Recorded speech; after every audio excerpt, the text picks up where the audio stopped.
اے لوگوں حقوق العباد میں کبھی گرفتار مت ہونا، دنیا میں کسی کا حق دبا کر مت رکھنا.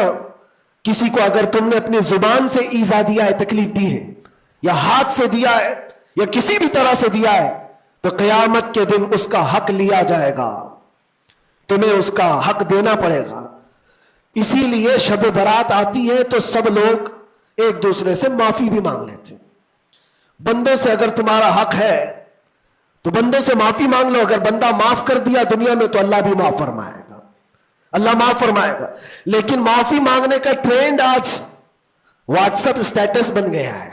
بہت آسان ہے اسٹیٹس پر رکھ دینے کا کہ میرے جس کے اوپر بھی حق بنتے ہیں میں نے ان کو معاف کیا، وہ مجھے معاف کر دیں. کسی کے پاس جانے کی ضرورت ہی نہیں، واٹس ایپ میں گھماتے رہ جاؤ. کیا اسی کو معافی مانگنا کہتے ہیں؟ معافی مانگنے میں آدمی کو جو انا ہے، جو تکبر ہے، جو شیطان اسے گھمنڈ دلاتا ہے، اسی توڑنے کے لیے تو اللہ نے معافی مانگنے کا حکم دیا ہے کہ جاؤ تم اپنے اس بندے سے معافی طلب کرو جس کے پاس جانے میں تمہیں شرم آ رہی ہے. اپنے نفس کو توڑو، اپنے انا کو ختم کرو، اپنے تکبر کو مارو. تمہاری بہن کا کوئی حق باقی تھا تو تم اگر یہ سوچتے ہو اس کے پاس کیسے جاؤں، وہ تو چھوٹی ہے، میں اتنا بڑا ہو گیا ہوں کیا بہن سے بھی معافی مانگوں گا، میں چھوٹا ہو جاؤں گا. قدر کرو، آج تمہارے پاس وقت ہے. یہاں تھوڑی دیر کے لیے چھوٹا ہونا اچھی بات ہے. قیامت کے دن جب تمہارے گلے میں توق ڈال دیا جائے گا گناہوں کا تو اس وقت مدد کے لیے کوئی نہیں آ سکے گا. اس لیے میرے عزیزوں حقوق العباد میں گرفتار کبھی نہ ہونا. اللہ کے نبی صلی اللہ علیہ وسلم کے پاس ایک جنازہ آیا. حضور صلی اللہ علیہ وسلم جب جنازہ پڑھاتے تھے تو پہلے پوچھتے تھے اس پر کسی کا حق باقی ہے، کسی کا اس پر کوئی لینا دینا باقی ہے؟ جنازہ صحابی کا ہے.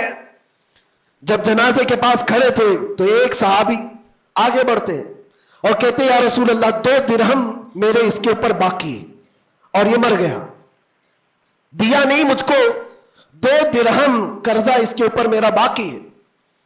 حضور پاک صلی اللہ علیہ وسلم نے کیا فرمایا جانتے؟ صلو علی صاحبکم ولا اصلی علیہ. اے لوگو تم چاہو تو اس کا جنازہ پڑھ لو، میں نہیں پڑھوں گا.